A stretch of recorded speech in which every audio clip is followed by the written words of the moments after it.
तो दोस्तों कुल मिलाकर कहा जाए तो ये दोनों वर्तमान में बहुत बड़ी शक्तियां हैं दलितों की।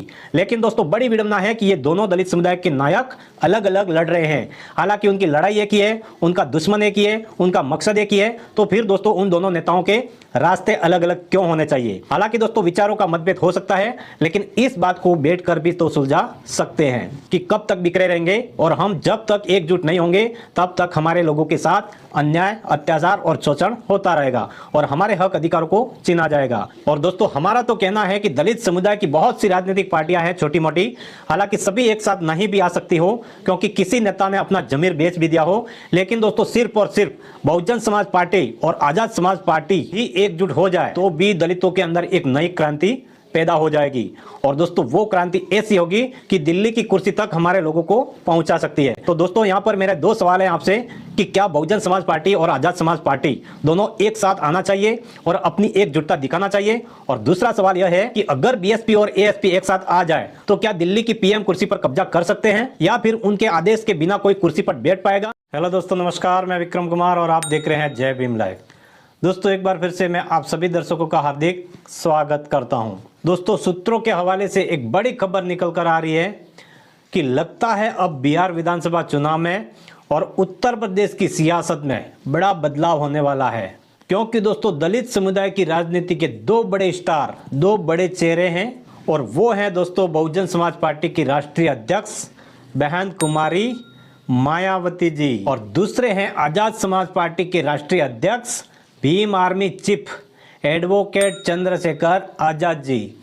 अब दोस्तों सूत्रों के हवाले से खबर आ रही है कि अब ये दोनों बहुजन समुदाय के बड़े चेहरे एक मंच पर एक साथ दिख सकते हैं।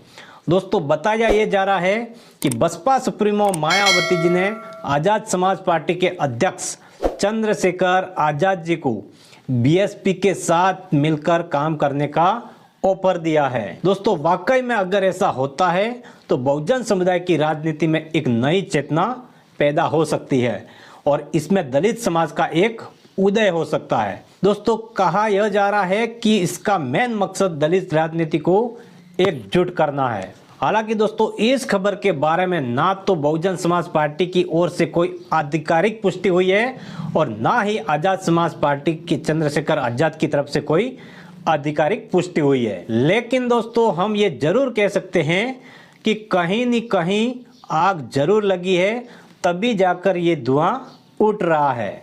दोस्तों भले ही इस खबर को सूत्र के हवाले से माना जा रहा है, लेकिन अगर इस खबर को धरातल पर सही होते हुए देखा जाए तो दोस्तों समझ जाना कि दलित समुदाय के लिए एक अलग प्रकार का नया युग शुरू होने वाला है।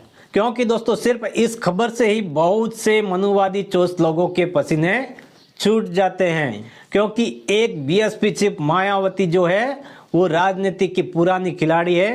बहन जी उत्तर प्रदेश की चार बार मुख्यमंत्री बनी है और वो राजनीतिक सियासी मैदान के सभी दावों को वो भलीभांति से जानती हैं और उनका पूरे देश के अंदर दलित समुदाय का एक वोट बैंक है, उनका बड़ा जन आधार है। वहीं पर दोस्तों दूसरी तरफ चंद्रशेखर आजाद जी ने अपने भीम आर्मी के संगठन को पूरे देश के लेवल पर फैलाया हुआ है और उनकी निडरता, साहस और रुतबा को देखकर शासन प्रशासन भी अलर्ट हो जाता है। वो लगातार जमीनी स्तर पर काम कर रहे हैं और दोस्तों उनकी एक राजनीतिक पार्टी है जिसका नाम है आजाद समाज पार्टी और वर्तमान में चंद्रशेखर आजाद जी नगीना सीट से चुने हुए सांसद हैं। तो दोस्तों कुल मिलाकर कहा जाए तो ये दोनों वर्तमान में बहुत बड़ी शक्तियां हैं दलितों की। लेकिन दोस्तों बड़ी विडंबना है कि ये दोनों दलित समुदाय के नायक अलग अलग लड़ रहे हैं।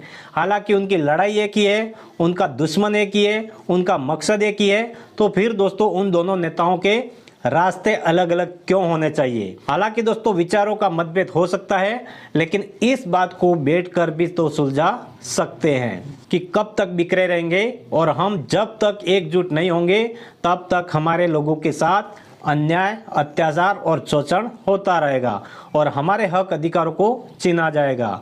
हमारे बाबा साहेब के द्वारा लिखा गया भारतीय संविधान के साथ खिलवाड़ होता रहेगा।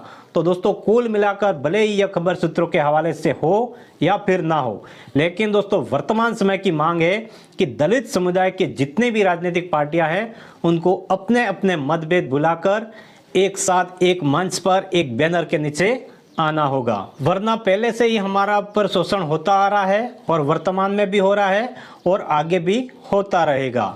तो दोस्तों सभी दलित समुदाय के नेताओं का फर्ज बनता है कि वो अपनी आपसी मतभेद को भुलाकर, वो अपना ईगो को छोड़कर, वो अपने घमंड को छोड़कर, वो अपने अहंकार को त्याग कर, अपने रुतबे को त्याग कर कहीं न कहीं एकता बनाने का प्रयास जरूर करना होगा।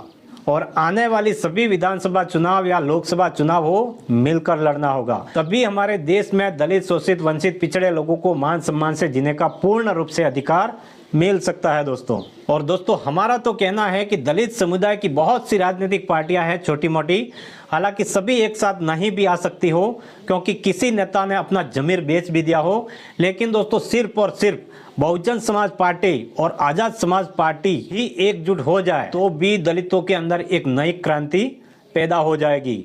और दोस्तों वो क्रांति ऐसी होगी कि दिल्ली की कुर्सी तक हमारे लोगों को पहुंचा सकती है। तो दोस्तों यहाँ पर मेरे दो सवाल हैं आपसे कि क्या बहुजन समाज पार्टी और आजाद समाज पार्टी दोनों एक साथ आना चाहिए और अपनी एकजुटता दिखाना चाहिए? और दूसरा सवाल यह है कि अगर बीएसपी और एएसपी एक साथ आ जाए तो क्या दिल्ली की पीएम कुर्सी पर कब्जा कर सकते हैं या फिर उनके आदेश के बिना कोई कुर्सी पर बैठ पाएगा? तो दोस्तों इस पूरी खबर के पीछे आपकी क्या राय है, कमेंट में जरूर बताएं। वीडियो अच्छी लगी हो तो वीडियो को लाइक करें, अपने परिवार दोस्तों में आगे शेयर करें, चैनल को सब्सक्राइब करें। मिलते हैं नए वीडियो के साथ में, तब तक के लिए जय भीम, जय भारत, जय संविधान। धन्यवाद।